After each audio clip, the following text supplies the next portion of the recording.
Bienvenidos, hermanas y hermanos, a esta nueva edición de su programa Cara a Cara. Soy Alejandro Bermúdez y estamos aquí en los cuarteles generales de EWTN en Birmingham, Alabama. Un gusto estar con ustedes. En estos días estamos hablando de un tema que es de gran interés y de gran preocupación para el Papa Benedicto XVI. Lo fue también para el Beato Juan Pablo II, y es importante recordarlo.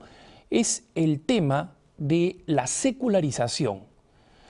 El tema de la secularización es este proceso por el cual nosotros los católicos y en general los creyentes en el mundo se van viendo desplazados por un proceso que considera que el ámbito público, el ámbito social donde se desenvuelven todos los seres humanos, especialmente en el mundo urbano, que es donde se encuentra la mayoría de la población mundial, tiene que estar completamente vaciado de la presencia religiosa.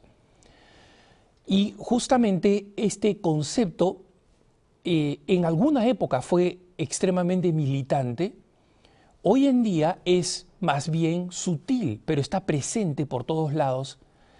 Y este proceso ciertamente afecta la identidad propia de los católicos. ¿Cómo la afecta? ¿Cómo afecta quiénes somos? ¿Cómo afecta cómo actuamos? ¿Cómo afecta a la iglesia? ¿Cómo te afecta a ti y a mí en la vida cotidiana? ¿Y qué cosa podemos hacer al respecto? Para hablar sobre este tema he invitado a Enrique Elías, no solamente amigo, sino hermano mío de comunidad, que durante muchos años, ya más de una década y media, trabaja en la Santa Sede y es miembro del Pontificio Consejo para los Laicos. Lo tuvimos hace un tiempo y prometimos que íbamos a volver con él para hablar precisamente de estos desafíos. Así que con ustedes en este programa para hablar del tema de la secularización, volvemos con Enrique Elías después de la pausa. No se vaya, estamos en Cara a Cara.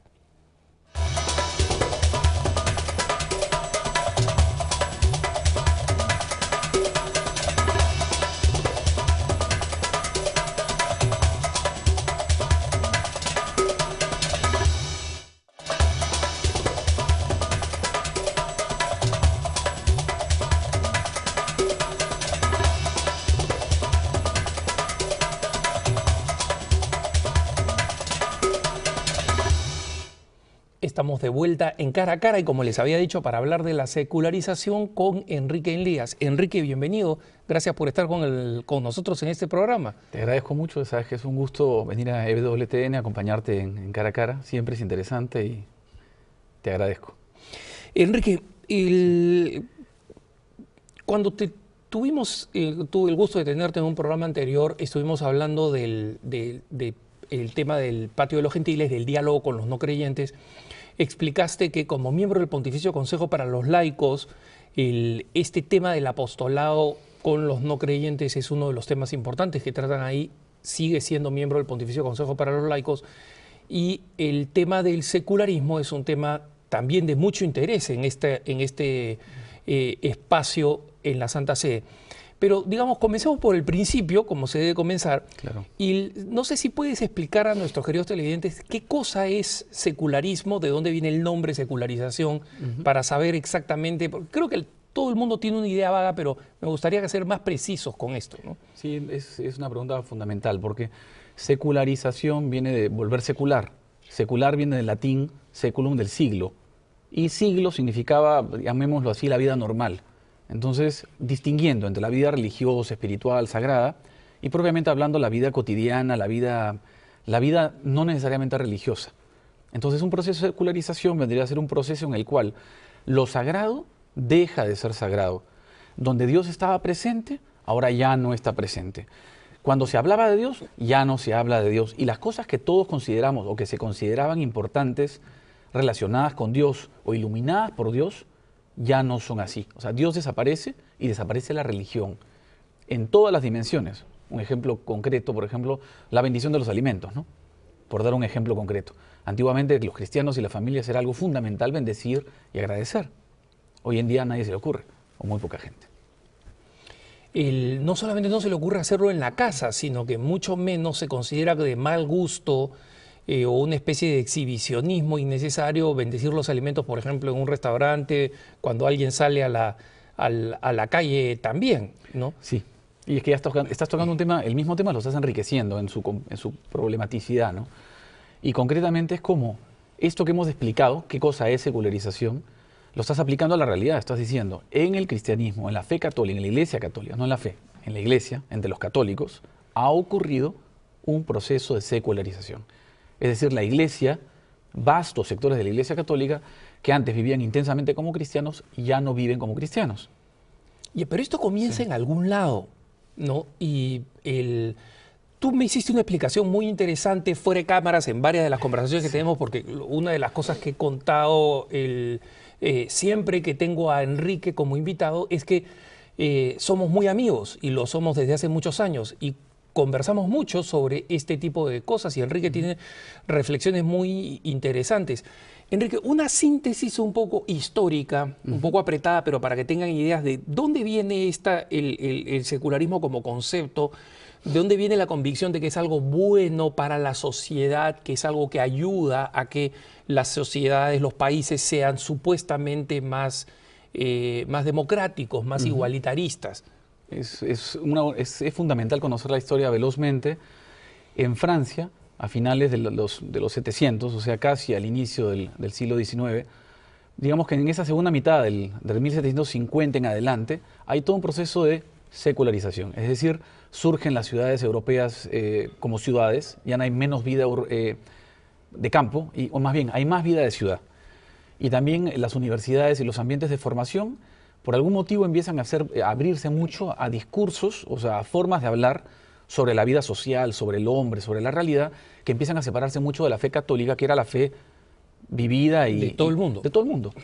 Entonces hay pequeños grupos, digamos, selectos de gente con mucho dinero, de ámbito urbano o de clases medias urbanas, de ciudad, más que se van alejando de la práctica cristiana y empiezan a desarrollar ideas en relación con ese estilo de vida que previamente ya había empezado a separar vida y fe.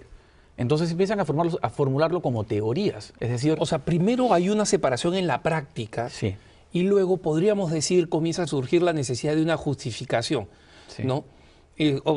Comienzo a vivir como perro, entonces mejor comienzo a ladrar, ¿no? Okay. Yo sé que es un poco agresivo, siempre Sí. mi productor se queja porque dice después recibimos un montón de correos electrónicos quejándose, pero es un ejemplo, no estoy diciendo que la gente sea perros, ¿no? Es una manera muy plástica.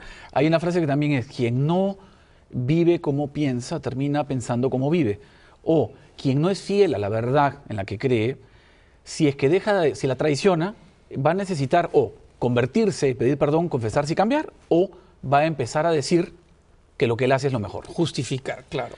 Eso es una explicación. Entonces, estábamos en este proceso donde tú dices, en unos determinados grupos de élite minoritarios, Sí. comienza a existir este alejamiento de la vida y entonces comienza a surgir una especie de pensamiento para justificarlo. Sí. Para hacerlo simple, porque es toda una corriente histórica complicada, ellos empezaron a decir que para ser felices, para ser hombres de verdad, para ser racionales sobre todo, para ser racionales, para ser hombres y mujeres modernos, la modernidad surge asociando moderno con esto, lo cual es totalmente equivocado, porque después de 200 años somos mucho más modernos que hace 200 años en tecnología, en ciencia, pero en muchos sentidos hemos retrocedido, hemos empeorado gravemente. Un ejemplo, el peligro de la destrucción nuclear, de un invierno atómico y tantas otras cosas, ¿no? En donde la tecnología y la ciencia han hecho cosas inteligentísimas, pero también peligrosísimas. En otras han hecho cosas maravillosas, pero el punto es que la ciencia, la razón por sí misma, produciendo cosas súper inteligentes, no siempre hace el bien. Entonces, yendo al inicio, cuando ellos dijeron, para ser hombres maduros, adultos, una sociedad mejor que en el pasado, etcétera, ellos concluyeron, tenemos que ser cada día menos cristianos, menos religiosos, y cada vez más solo la razón, solo la tecnología y solo la ciencia. Y se fascinaron.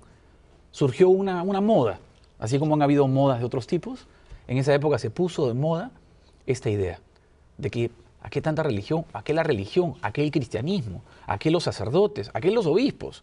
Independicemos todo. Hagamos nuestra propia sociedad, nuestras propias universidades, inventémonos un mundo nuevo, maduro y adulto, en donde la razón que sí resuelve los problemas va a dar lugar, va a sacar de cuadro a la religión que o no resuelve los problemas o es anacrónica, o sea, es propia de los niños, de los inmaduros, de un periodo histórico previo y por lo tanto menos desarrollado. Entonces, este discurso que era de pequeños grupitos, iluminados, ilustrados, se llamaban filósofos, pensadores, que era una cosa de nicho, porque toda Europa, Europa, América Latina, eran, llamémoslo así, eran grandes pueblos de cristianos, de católicos además, que creían en Dios, que practicaban su fe, que se confesaban, que iban a misa y que trataban en la medida de sus posibilidades de hacer una sociedad justa, con todos los defectos que siempre hay, ¿no? Pero bueno, entonces aquí hubo una tremenda, tremenda lucha de ideas. En esta lucha de ideas, digamos, existía la convicción existía y todavía existe la propuesta de que la fe está bien que se practique en lugares cerrados, ¿no? Como es en el templo, ¿no? En la casa, pero la única manera de que una sociedad sea democrática es que la sociedad sea completamente neutral. Ese es el sueño, digamos, de quienes proponen la secularización. Y ellos proponen lo siguiente, aquí hago un poquito de abogado del diablo, ¿no? En una sociedad católica, todos los que no sean católicos se van a sentir excluidos. En cambio, si nosotros logramos una sociedad neutra, todo el mundo va a estar contento, porque nadie se va a sentir excluido. Los católicos se van a sentir bien, los que no son católicos se van a sentir bien, todo el mundo se va a sentir bien. Entonces, hay que promover una sociedad que esté desnuda de cualquier manifestación religiosa, ¿no? ¿Qué me contestarías? Que es una falsa antinomia, o sea, es una falsedad, porque no es falso querer una sociedad tolerante, no es falso querer comprensión para aquel que no comparte tus ideas, no es falso que una persona que no cree en lo que cree una sociedad cristiana mayoritaria pueda vivir tranquilo, sea judío, sea musulmán, o sea lo que sea, o sea un agnóstico, o sea con toda libertad.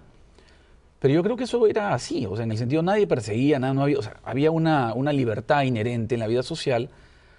Lo interesante de esto es que conviertes dejas de tolerar a la mayoría, o sea, dejas de tolerar a la inmensa mayoría de personas que quiere predicar y vivir y proclamar su fe de una manera natural, espontánea, honesta, libre, y termina generando una inmensa tensión social por otro motivo, y es el siguiente. No existe, esos son teorías. En la normalidad, en la realidad de todos nosotros, cuando tú crees en algo, tú hablas de lo que crees. Cuando tú estás contento por algo, amas algo, hablas de ello. O sea, no puede ocurrir ni existir que tú pienses y creas en el Hijo de Dios encarnado, en la salvación, que el Hijo de Dios, o sea, que Dios se ha hecho hombre en el seno de la Virgen, que creas y tengas una devoción mariana, que reces el rosario, y que después abras la puerta de tu casa o de tu cuarto, peor todavía, porque ahora la secularización ya no es solo escóndanse en la sacristía, escóndanse en su casa, ahora es escóndete en tu cuarto, porque ya ni siquiera pueden... La sala tiene que ser un lugar neutral. La sala de la casa tiene que ser un lugar neutral, porque no todos los hermanos creen. Es paradójico. Entonces, ¿la verdad cuál es? La verdad es otra. La verdad es que la persona, el ser humano normal, cuando ama algo, quiere algo, no se le ocurre mejor idea que tratar de compartirlo. Contárselo a su mejor amigo, contárselo a su familia y hacerlos partícipes a todos. Y si te encuentras con algo bueno, te faltan los minutos para convencer a todas las personas que tú quieres para que hagan lo mismo. Es decir, para que se compren este nuevo producto, para que hagan este nuevo ejercicio, para que estudien este curso y que aprendan algo que nos hace bien a todos. O sea, quitarle esa dimensión de expansión natural, de transformarte de lo personal en lo cultural, en lo social, a la religión, es negar la religión. Y la dimensión religiosa está presente en toda la historia de la humanidad desde el día 1 hasta hoy. Todos los estudios de la historia, todos lo dicen claramente. La religión ha sido central a la vida humana siempre, como un elemento fundamental. Por lo tanto, que con esta bonita intención, ¿no?, seamos más tolerantes, porque hay unas cuantas personas que no piensan como nosotros, en verdad estás convirtiendo a la inmensa mayoría de personas en esclavos, llamémoslo así, de una buena intención que es irreal. Y los estás, en el fondo, los estás cortando las alas y los estás mutilando. Estás mutilando su religiosidad, su espiritualidad. Nada tiene de malo que todos tengamos una profunda fe cristiana y que sea una sociedad mayoritariamente cristiana y a la vez le tengamos cariño y respeto a todo aquel que no profesa la fe, que de muy buenas maneras, si podemos, tratemos de invitarlos, y quien no. con total libertad. Mira, me parece que tocas un punto ahí central, un punto bien importante, y es el mito de las sociedades neutrales. En realidad no existen sociedades neutrales. Y esto lo digo por experiencia propia, te comparto y les comparto una experiencia familiar. No, de toda mi familia, los hermanos, nosotros somos 6 hermanos, una ya en presencia de Dios, o sea, somos 5 hermanos que estamos en distintas partes del mundo. Y con muy poca frecuencia nos reunimos. Tratamos de hacerlo en una Navidad cada tantos años. La última vez que nos reunimos,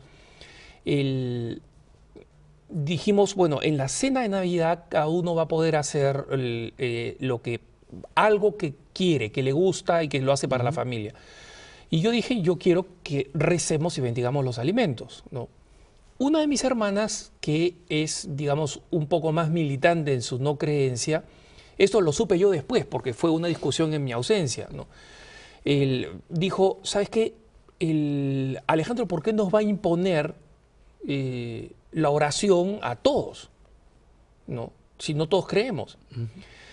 Y mi hermano Sergio, el menor, que es, digamos, bastante cercano a mí, dijo, mira, cada uno de nosotros puede hacer lo que quiera, ¿no? Y cuando le toca a él hacer lo que quiera, porque es una cosa religiosa, nosotros se lo negamos. ¿Dónde está la tolerancia? ¿Dónde está la tolerancia? Claro. Entonces, es un buen ejemplo, como tú decías, ya uno se retira hasta su cuarto, ¿no? Yo nunca supe que hubo esta discusión. Mi hermano me lo contó después, cuando ya mis hermanas ya habían partido de regreso, pero me parece un ejemplo interesante de cómo efectivamente no existe una sociedad neutral y que las organizaciones que presionan, que postulan por una sociedad neutral, en el fondo presionan por una sociedad acristiana o incluso anticristiana. Claro. Fíjate el caso europeo, y aparte de esto el Papa lo ha repetido los últimos 5 o 6 años sin parar, los últimos 7 años y antes inclusive, que hay un laicismo, esta otra palabra rara, laicismo, o laicidad. El Papa dice, los cristianos ni ninguna religión deberían tener ningún miedo a una sociedad laica, es decir, una sociedad en donde todo el mundo tiene la libertad de vivir su religiosidad con absoluta libertad y con respeto. Pero en Europa y en muchos países europeos no es la laicidad esta normal y buena, sino es el laicismo, es decir, en los mismos lugares donde empezó esta idea que te conté de las universidades y que después ganaron el poder político, porque hicieron una revolución, que fue la Revolución Francesa, que pasa por la revolución de los pobres y oprimidos contra los malvados. Mira, fue más bien una gran guerra ideológica entre estas dos visiones. Claro. Y ellos además, una revolución súper burguesa, no tuvo nada. Claro, lo que enseñan en las escuelas es que fueron las masas oprimidas, nunca, ¿no? Interesante dos cosas, era el país más rico de Europa de la época, cosa que ya los intelectuales han demostrado. Y en segundo lugar, mataron a más de 6.000 sacerdotes católicos. Mataron con crueldad y muchas veces con tortura. Sacerdotes católicos totalmente inocentes que no habían hecho nada malo. Entonces, estamos hablando ahí de un mito histórico. Ellos tomaron el poder y contaron la historia. O sea, ellos escribieron los libros de historia. ¿Sabes lo fascinante? Que cuando se cumplieron 200 años de la revolución en Francia, el gobierno francés laicista, o sea, un gobierno que no es solo laico, que no es que asegura la libertad de religión, sino que presiona para que desaparezca la religión del ámbito público como si fuese un cáncer, y por lo tanto los católicos ven disminuidos gravemente sus derechos de vida, de ser cristianos en público, encargaron estudios históricos. Y los libros contaron una historia horrible de la Revolución Francesa. Los libros no cristianos, los libros que el mismo gobierno pidió. Este es interesante, me gustaría que abundara sobre esto, porque creo que es un dato que pocos conocen y que vale la pena que explayemos un poco cuando volvamos de la pausa. Así que no se vayan, estamos con Enrique Elías hablando de la secularización, ya volvemos.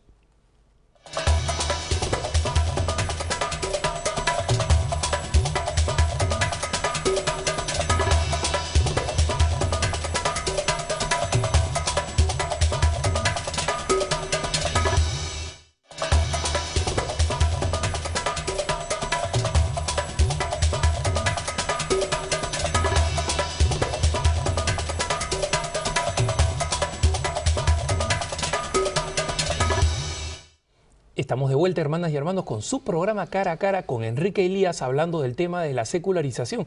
Y antes de irnos a la pausa, Enrique, nos quedamos en el tema de cómo la Revolución Francesa, que ha sido presentada por a todo trapo como el gran momento de inflexión que nos llevó al mundo moderno, ¿no? Evaluada después por el mismo gobierno francés, que encargó a historiadores serios que hicieran una verdadera historia, no la contada, no glorificada por nuestros libros de colegio, etcétera. Se encontraron algunas cosas más o menos peludas. Ahí nos habíamos quedado. Tremendas, o sea, y ahora pensando... Te doy el paso. Gracias. Ahora, mientras pasaban los segundos, me fui acordando de cosas aún peores de las que pensé al inicio cuando dije la frase, ¿no?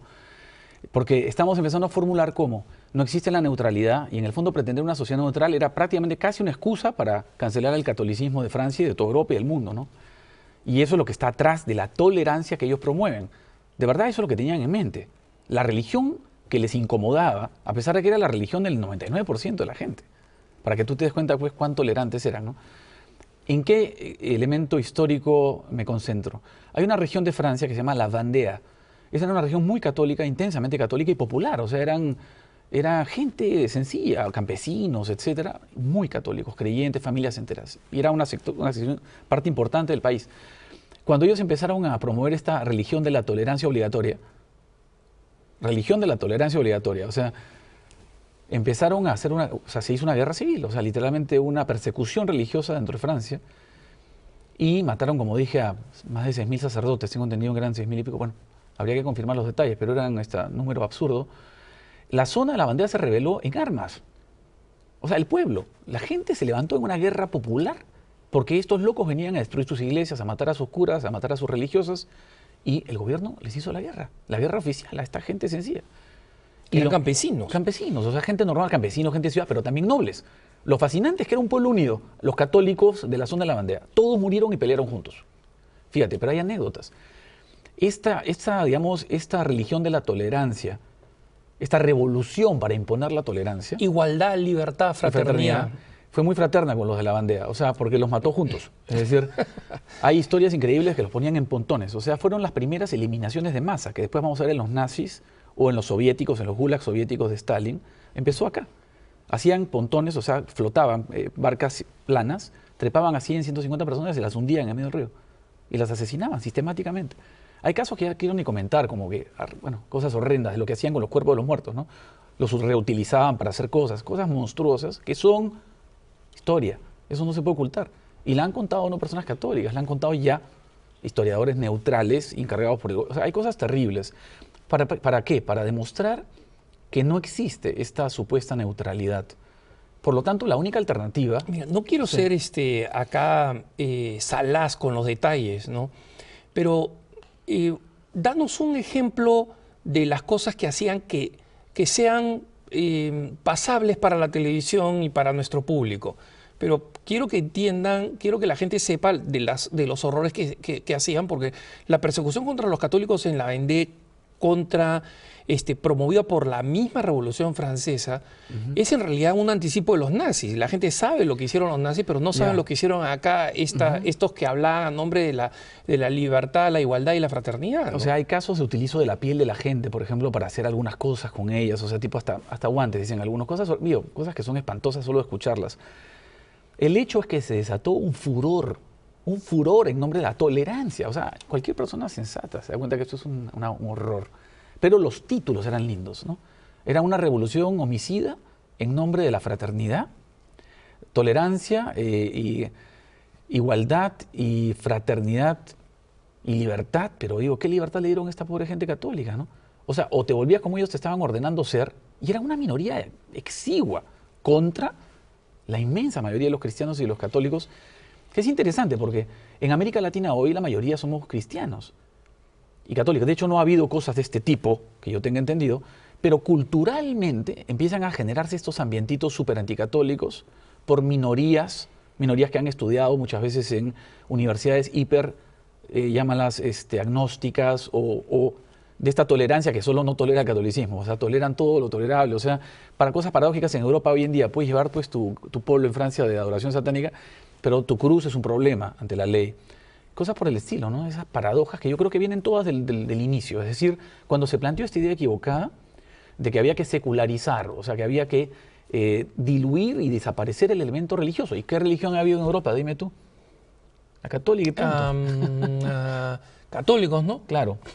Ahora, hagamos una distinción. Es evidente que si existieran católicos que pretenden que 24 horas al día todo el mundo esté rezando y hayan imágenes religiosas pues prácticamente en todos lados. O sea, yo entiendo que puedan cometerse algunos, pero de los últimos 200 años, por favor, que quede claro aquí, cualquier exceso que se pueda acusar es es el secularismo militante, la tolerancia obligatoria, la fraternidad a balazos, Claro. de la historia, y miren el siglo XX, ¿no? El siglo Y la XX. libertad a patadas, ¿no? La libertad para quien piensa como ellos. Así es. Porque hoy en día el católico ya no lo persiguen con las armas en Europa, definitivamente no. Pero culturalmente sí, o sea, hay una falta de respeto, hay una constante ironía y hay algo así como una inclinación a tratar de encontrar, por ejemplo, la BBC de Londres, es un caso tremendo, ¿no? Esta cadena importantísima cadena de noticias considerada una de las ejemplares por que es una gran mentira, porque te voy a dar un caso histórico, ¿no? El Papa en Ratisbona habla, dirigiéndose a los musulmanes, planteándoles que para que haya un diálogo entre musulmanes y cristianos es fundamental empezar del sentido común. Aceptar que el sentido común se identifica con el bien. O sea, cualquier persona normal escucha su conciencia con sentido común y normalmente va a obrar bien. Y le dice a los musulmanes, hablemos de eso y de cómo la religión no puede ser promovida con la violencia, solo con el ejemplo de las buenas palabras. La BBC publica agresivamente que el Papa ha atacado a los musulmanes, rebota la noticia en Pakistán, se hace una revuelta ciega, matan a un cristiano en Pakistán por culpa de la BBC. Matan a un obispo en Turquía, un obispo católico por culpa de la BBC. Entonces, ¿con esto qué quiero decir? Quiero decir que realmente la BBC cree que está haciendo el bien. O sea, cree que está actuando correctamente, calumniando, manipulando, tergiversando, algo lindísimo. El discurso del Papa en Ratisbona es una obra de arte. Claro, no solamente es una obra de arte, sino que al final del año, a pesar de toda la revuelta, fue escogida por la Academia Alemana como el mejor discurso intelectual pronunciado en el año. Impresionante. ¿No? Es decir, ni siquiera es que... Y esta es una entidad intelectual que evalúa todos los discursos intelectuales, no los discursos religiosos, ¿no? Y te voy a añadir un elemento. Un par de años después, porque se demoraron 2 años en preparar su respuesta, los intelectuales del mundo musulmán no solamente no acusaron al Papa, sino que le escribieron una carta para continuar el diálogo que inició en Ratisbona, lo cual te demuestra cómo a veces en algunos medios de comunicación respetados hoy en día como lo máximo, como los mejores órganos de promoción de esta tolerancia, de la cual estamos hablando, que es en muchos casos, ellos no se dan cuenta. Porque es una especie de dogmatismo ciego contra el catolicismo, contra el cristianismo y contra su presencia social. Les molesta la oración cristiana, odian que el Papa sea popular. Por eso cuando el Papa Juan Pablo II o el Papa Benedicto van a países importantes y tienen estas masas oceánicas. Por ejemplo, el tema de la Jornada Mundial de la Juventud que ocurrió hace nada en Madrid, que ha sido un evento potentísimo. La BBC de Londres habló de unos cuantos miles de jóvenes, sí, 1,5 millones, 2 millones, unos cuantos. Claro. Entonces trato de poner en concreto. Varios miles, dijo, claro, varios miles. Varios 1,5 miles, millones, ¿no? Son varios miles. ¿Qué político, qué líder de ninguna clase en el mundo reúne ni la 10ª parte de lo que el Papa reúne? Por favor. Por lo tanto, lo que estamos viendo aquí es que ese secularismo es una religión que los vuelve ciegos, al punto que lo que se ve en la realidad no lo quieren ni mostrar, cierran los ojos. Y cualquier cosa, aunque sea chiquititita, una reunión de 20 loquitos en un parque insultando al Papa, eso sí, es una notición. No, y acá aprovecho, hermanos, no es que quiera hacer propaganda barata, pero esa es la razón por la cual existe EWTN y existen otros medios de comunicación católicos que son realmente obligatorios para el católico que quiere estar informado, porque los que están siguiendo exclusivamente a la prensa secular están siguiendo algo que tiene una aproximación completamente sesgada, que no dice la verdad y que efectivamente ignora o minimiza eventos como los encuentros con el Papa y luego maximiza eventos que son completamente insignificantes, banales, ¿no? ¿sí? Así es. Hablaron hace poco de una protesta de mujeres pidiendo el acceso al sacerdocio femenino, ¿no? En el Vaticano, y eran 4 gorditas. No tengo ningún problema con los gorditos, tendría que ser autodestructivo, ¿no? Pero eran 4 señoras sesentonas con un papel. Y eso mereció la atención de la prensa, ¿no? Entonces, este proceso de de secularización en el fondo, me parecía a mí el punto importante de estos ejemplos que tú nos das es que no son neutrales, son fundamentalmente anticristianos. Son militantes, fíjate. Esa tolerancia ya empezó a matar gente en la Revolución Francesa, pocos años después. Entonces, no entender esto es no querer entenderlo, porque los hechos históricos son bien evidentes. Ahora, ¿qué te parecería a ti que un grupo de católicos como nosotros creyera en ese discurso? Mira, ese es un tema que quiero entrar después del corte. Todavía estamos no estamos encima del corte, pero ahí sí quiero que te explayes porque hay una cantidad de detalles importantes. Me gustaría que antes de entrar a ese tema, que tú nos compartieras un poco qué es lo que el magisterio, o sea, las enseñanzas del Beato Juan Pablo II y del Papa Benedicto XVI enseñan sobre este tema de la secularización. ¿Qué cosa nos dice a los católicos sobre este tema? Es fascinante, porque ellos lo que dicen claramente es esto. Fíjate, el discurso de apertura del pontificado del Papa Juan Pablo: no tengáis miedo, no tengáis miedo. Spalancate, dijo en italiano Leporte, quiere decir prácticamente abrir las ventanas más de lo que se pueden abrir a Cristo. Los sistemas políticos, las culturas, las personas, no tenemos que tener miedo a Jesucristo. Los secularistas, lo que en el fondo tienen una especie de fantasía enferma, creyendo que Jesús les va a hacer daño y que la religión cristiana que los va a transformar en monstruitos, no sé qué temor tienen. Es una locura, porque tú vas a los cristianos concretos y son gente tolerante, caritativa. La inmensa mayoría de las obras de caridad del mundo entero son católicas, la inmensa mayoría, porque provienen de la caridad de Cristo en los corazones de los hombres. Entonces, Juan Pablo II desde el inicio dijo eso. ¿Qué dice Benedicto XVI desde su discurso inaugural? Que no hay que tener miedo. Nada, nada, nada nos es quitado por Cristo. Y más bien al revés, nos da todo. Jesús no quita nada, da todo. No hay que tener miedo. Y por lo tanto lo que están diciendo los papas es: este proceso de secularización, esta pretensión de sacar a Dios del mundo, es una destrucción del hombre. No solamente no ganamos nada, sino que tenemos todas las de perder. Y de verdad perdemos todo, porque perdemos la felicidad. Porque el hombre que no tiene sentido, y el sentido lo da el amor a Dios, el amor de Dios, la paz de la conciencia, un corazón reconciliado, en paz, en unión con su Dios, obediente a la verdad, es lo mejor que le puede pasar a una persona humana. No existe nada que dé esa felicidad. Y es interesante porque de manera histórica y social, eso lo experimentó el mismo Robespierre, el gran brutal asesino de la Revolución Francesa, ¿no? El máximo representante de la intolerancia tolerante. Porque en un momento recordarás tú que preguntó, bueno, ¿por qué hay tantos loquitos y mendigos en la París Bella, ¿no? Y es porque había expulsado a las congregaciones religiosas y la cantidad de viudas, de huérfanos que eran atendidos por las congregaciones religiosas estaban ahora en la calle, afeando, para su disgusto, el bello París, la ciudad luz, ¿no? Qué locura, ¿no?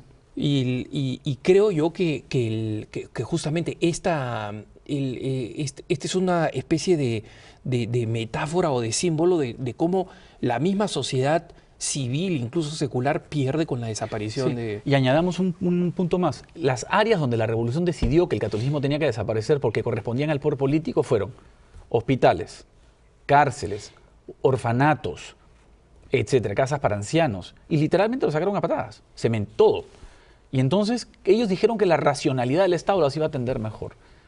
Vayan y paséense por cualquier estructura de caridad dirigida por... El caso de los colegios en Nueva York, colegios de monjitas, vestidas de monja, que no tienen que esconderse nada, ni ocultar ninguna identidad. Los colegios de religiosos en una de las zonas más difíciles de Nueva York, comparados con el estado más rico y poderoso del mundo, que es Estados Unidos, con recursos enormes, las monjitas consiguen mejores resultados en todo: comportamiento, notas, o sea, calificaciones, en todo con la cuarta o quinta parte del presupuesto. ¿Sabes cuál es la diferencia? La caridad, el amor. Así es. Que las mujeres que trabajan ahí, o los curas que trabajan ahí, lo hacen por caridad. Bueno, ahora pues la tolerancia intolerante ahora he decidido que, porque han habido unos cuantos casos horribles también de abuso, hay que insultar a todos los religiosos y las religiosas, ¿no? ¿Por qué no cuentan, por ejemplo, la historia épica en Estados Unidos, en toda América Latina, la historia de la educación de los pobres, la historia de la curación de los enfermos. Es algo, es épico, es una cosa heroica, por la caridad de Jesucristo. Por lo tanto, no se trata de sacar a Dios de la sociedad, de eliminar la religión y sus manifestaciones. Es exactamente lo opuesto. Se trata de que cuanto más presente está Dios en el corazón de los hombres y en la vida social, mejor es la sociedad, mejores son los trabajos, mayor es la ética política, mayor es la ética educativa en todos los terrenos. Esta es la verdad. Entonces los papas lo están diciendo todo el tiempo, lo dicen de manera muy inteligente, muy caritativa, pero lo repiten hasta la saciedad. Y este papa, nuestro papa actual, Benedicto XVI, lo dice de una manera inteligentísima. Y lo dice tan inteligentemente que incluso los intelectuales de la tolerancia intolerante y la revolución, etcétera, el iluminismo europeo, en el aspecto criticable, es respetado. Porque lo que dice, esto que estamos diciendo nosotros lo dice de una manera brillante y la gente lo escucha. Vamos ahora a una pausa, Enrique, y vamos a volver con algunas de las consecuencias también importantísimas, pero a las que se le presta poca atención de este proceso de secularización en los hombres de fe. Volvemos inmediatamente después de la pausa. No se vayan, estamos en Cara a Cara.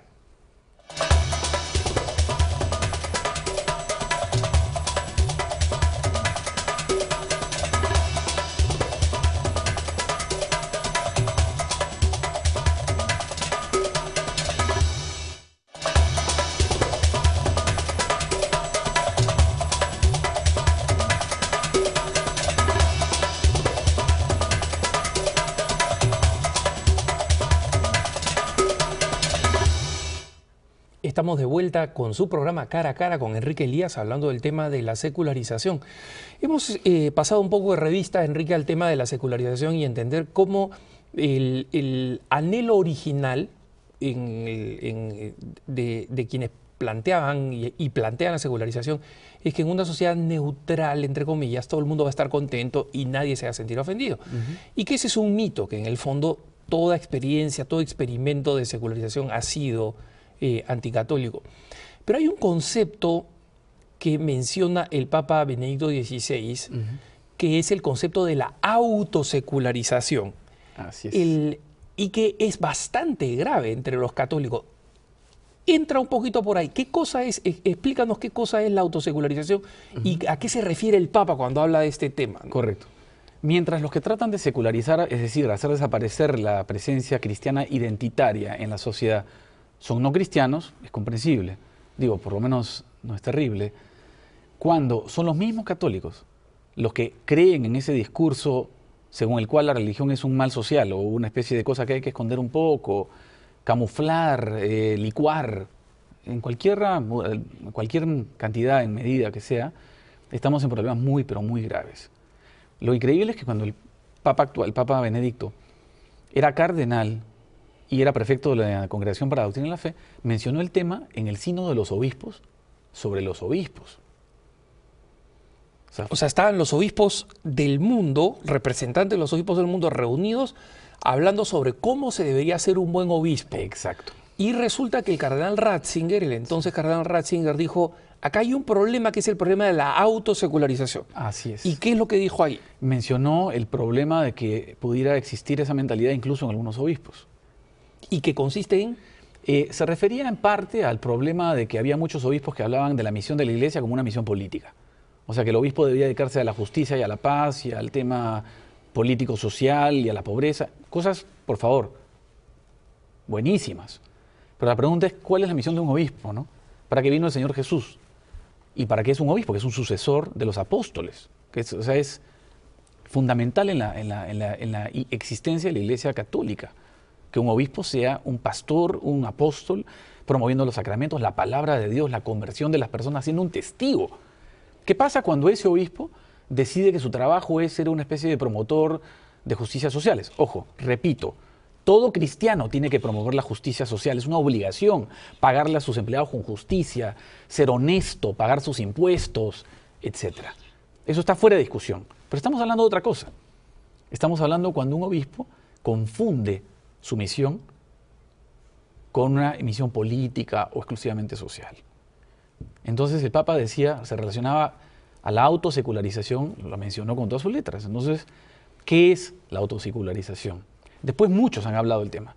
Ahora, autosecularización, entonces, si entiendo bien, el Papa se refiere a lo que la palabra significa, es decir, el católico sin que nadie le diga nada, o porque se ha comido este cuento de la sociedad neutral, dice, bueno, entonces yo lo religioso de mi religión lo voy a retirar. Exacto. Para que la gente no se sienta incómoda. Yo que soy católico voy a ser menos visible como católico para que la gente no se sienta incómoda. Y de esa forma probablemente mi trabajo sea más eficaz. Exacto. Es decir, voy a ser mejor católico siendo menos católico. Exacto.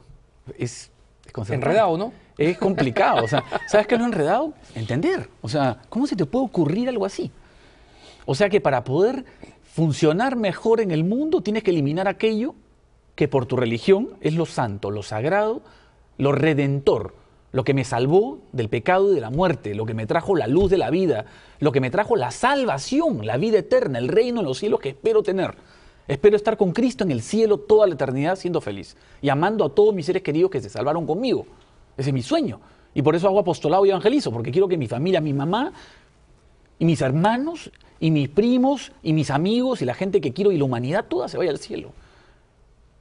Eso es increíble. Y el Papa dice, ya no hablan de los novísimos, o sea, ya no se habla pues del infierno, del juicio, de la salvación eterna, de la gracia.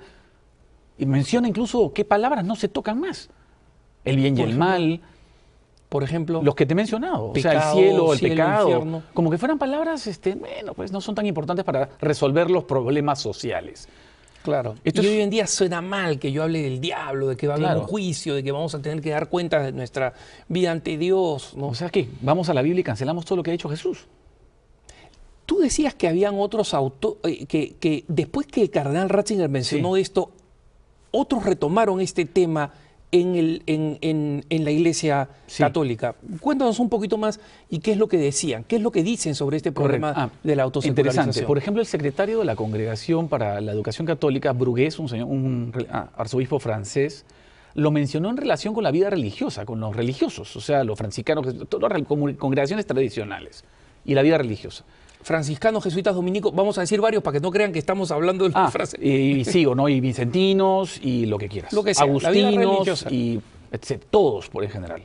Y mencionaba una cosa tremenda, que todas estas congregaciones religiosas en Francia, entre 1970 y tantos hasta el 85, de 360 casas de formación de novicias, habían cerrado 260.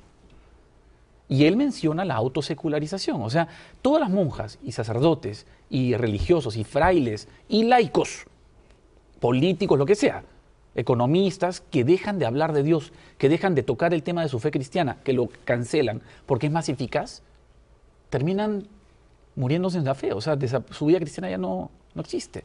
Y mira el caso que te estoy contando, Francia, una gloria de la Iglesia Católica, cerraron más de 2/3, me parece, de todas las casas de formación de religiosos en Francia. Y el arzobispo se refiere a la autosecularización, como si para los religiosos fuera más eficiente y mejor dedicarse a darle de comer a los pobres, que está muy bien, pero no está tanto el problema en lo que haces, sino cómo lo haces. Y en lo que dejas de hacer, obviamente. Exactamente, eso es lo más importante, lo que dejas de hacer. Dejas de rezar con ellos, dejas de hablarles de la oración, dejas de hablar de la conciencia, dejas de hablar de las virtudes. Es un tema clave que ya nadie menciona, ni las virtudes, ni los pecados y defectos. Si no hablas de estas cosas, ¿cómo curas el corazón de una persona? Si Jesús lo curaba así. Jesús curaba el corazón así.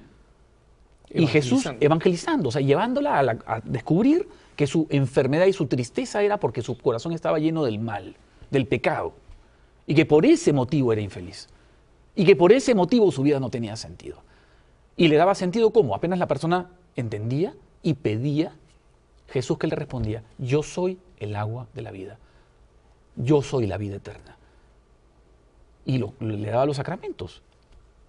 Lo perdonaba de sus pecados, le imponía las manos, bautismo y entraba. Entonces, tienes este proceso de autosecularización que afecta a la vida consagrada, sí, ¿no? Afecta al sacerdocio, sí, afectó a algunos obispos, como lo mencionaba sino el cardenal Ratzinger, el hoy Papa Benedicto XVI, no lo hubiera mencionado en un sino de obispos. Correcto. ¿No? Y esto, ¿cómo se ve hoy en día, digamos, entre los católicos? No hablemos de aquellos a los que les podemos echar el dedo, sino hablemos de nosotros, de los católicos laicos, laicas, que son los que nos ven en el programa en televisión cotidianamente. ¿Cómo afecta eso también en la manera como se expresa la fe o no se expresa la fe en la vida cotidiana hoy en día? Claro. Es como una persona que tuviera que enfrentar una batalla. O sea, tienes que entrar, eres un soldado, estás por entrar en batalla, o eres un profesional que te acaban de nombrar gerente general de una empresa importante, y antes de comenzar a trabajar, tú piensas, no, yo no voy a poder hacer nada, es inútil, no sirvo. Mejor no lo hagas. Aplicado a la fe cristiana es, ¿por qué voy a hablar de Jesús? O mejor no, me puede traer problemas, puede ser, no me van a querer escuchar. ¿Y sabes lo gracioso? Y los papas lo dicen, que si es que en los años 50 y 60 había mucha gente que había estado en colegios católicos o ambientes católicos y estaban un poco aburridos porque les habían enseñado mal las cosas y tenían un poco de prejuicio. ¿Sabes lo que hay hoy en día frente a los católicos? Una masa social europea, de todo el mundo, incluso en América Latina, que nunca han escuchado hablar de Dios. Nadie les ha hablado de Dios. Nunca han tenido un diálogo personal con un católico, un cristiano que conozca a Jesucristo, que rece, que frecuente los sacramentos y que el sentido de su vida sea ser católico. Y que porque es católico, le va bien con su esposa, le va bien con sus hijos, le va bien en el trabajo y heroicamente, porque cuando le ofrecen una coima, o le ofrecen robar, o le ofrecen mentir, y todo eso le sería más cómodo, él heroicamente dice que no. Y reza, y después le va bien. Esta clave de que la identidad católica es la clave de la solución de los problemas del mundo, de la salvación del mundo. Mira, cuando tú decides que el catolicismo no sirve para cambiar los problemas del mundo, automáticamente has decidido que ya no eres cristiano. Porque si es que no resuelve los problemas del mundo, que son importantes, pero no son tan importantes como la salvación eterna, estás diciendo también, si es que no puede cambiar los problemas del mundo, psicológicos, sociales, familiares, entonces ¿cómo va a ser posible que me redima Jesucristo y me lleve a la eternidad puro, santo? Gracias a Él, ¿no? Yo también tengo que operar, pero sobre todo gracias a Él. A los sacramentos, a la Eucaristía, a la oración, a la devoción a la Virgen. Y que se aplica magníficamente ¿no? la anécdota de Alejandro Magno, ¿no? Que veía a en medio de una batalla, veía a este oficial suyo, cobardón él, que donde la batalla en el frente se ponía candente, él corría con su caballo y se iba al otro lado donde había menos batalla. Y después de observarlo, que sistemáticamente huía de la confrontación, lo llama, ¿no? Y le dice, ¿cómo te llamas? Y este oficial cobardón contesta, Alejandro. Y Alejandro el Magno, pues, que era todo lo contrario, se sorprende que llevara su mismo nombre. Y le dice, o cambias de actitud o cambias de nombre, ¿no? Y yo creo que eso se aplica perfectamente es hora, ¿no? a lo que estás señalando, ¿no? Si tuvieras que proponerle a los católicos de hoy que se sienten intimidados de manifestar su fe, que dirían, a veces es falta de respeto, yo tengo que ser caritativo y no puedo faltar el respeto a los que no creen, que creen que esa es la caridad, que es básicamente no incomodar a los demás con su fe, con sus creencias, o que están intimidados, que tienen miedo, no, me va a ir mal. ¿Qué es lo que tú recomendarías como una manera de superar esta autosecularización? ¿Qué es lo que nos alientan el Papa Benedicto XVI, nos alentaba el Beato Juan Pablo II a hacer en esas circunstancias, ¿no? Los católicos de a pie? Mira, la primera cosa, voy a decir un par de cosas. La primera es no tengamos miedo. De verdad, no tengamos miedo. O sea, incluso si tenemos miedo, no le hagamos caso al miedo. Porque si creemos que Jesús es realmente el Salvador, no decirle a la gente que quiere escuchar esto, porque la mayoría de personas están dispuestas a escuchar una conversación y un testimonio. Si se convierten o no es otra cosa. Ellos son libres. Pero si tú no lo haces pudiendo hacerlo, ¿qué conciencia vas a tener esa noche al dormir? ¿Qué le vas a poder...? Acuérdate lo que dijo Jesús. El que me reniega ante los hombres, y una forma de renegar a Dios no es decir, yo por si acaso no soy católico, maten al otro. No, una manera más terrible es callarte la boca cobardemente. Toca decir la verdad, toca no tener miedo, y si tenemos miedo, actuar con coraje.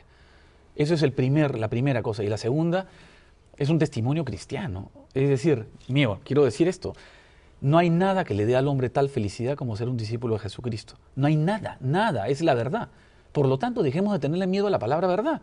Existe la verdad. O sea, ha sido la verdad encarnada de Jesucristo, es una persona. Dejemos de tenerle miedo a eso, porque la gente tiene derecho a saberlo. Eso es la otra cara de la medalla. La gente tiene derecho a saber quién es Jesús. Y si tú lo sabes y no se lo dices, le estás robando. Eres ladrón y tienes un grave pecado de ocultamiento de la verdad. Ahora, es obvio que el Papa además dice en un momento, un cristiano verdadero sabe cuándo callar y cuándo hablar. Si tú tienes una sensibilidad auténtica, sabes en qué momento tienes que hablarle de Jesús a una persona y en qué momento no. Pero la clave es otra. En ese momento estás esperando el momento apropiado para siempre que puedas hablar. El otro no. El otro es más bien que no me toque nunca la posibilidad de tener que decir que soy cristiano porque qué vergüenza. ¿No es cierto? Porque existe esta mentalidad, y voy a citar una palabra americana, cool. O sea, si soy cristiano no soy cool. Bueno, pues es hora de cambiar el concepto de cool. Se acabó. Que ahora sea cool ser cristiano. Muchas gracias, Enrique. Te agradezco de todo corazón este testimonio, te agradezco también el aliento y creo que efectivamente vale la pena que nosotros sepamos aprovechar este ánimo, este impulso que nos dan los pontífices, que Enrique nos ha resumido, para que vivamos una fe verdaderamente plena y no seamos víctimas de la autosecularización. Gracias, Enrique, por estar con nosotros. Gracias, hermanos, por acompañarnos en este programa. Ya saben que pueden siempre escribirnos a caraacara@ewtn.com. Siempre leemos los correos electrónicos y nos dan buenas ideas para servirlos. Quédense con la buena programación de EWTN. Nosotros hasta la próxima.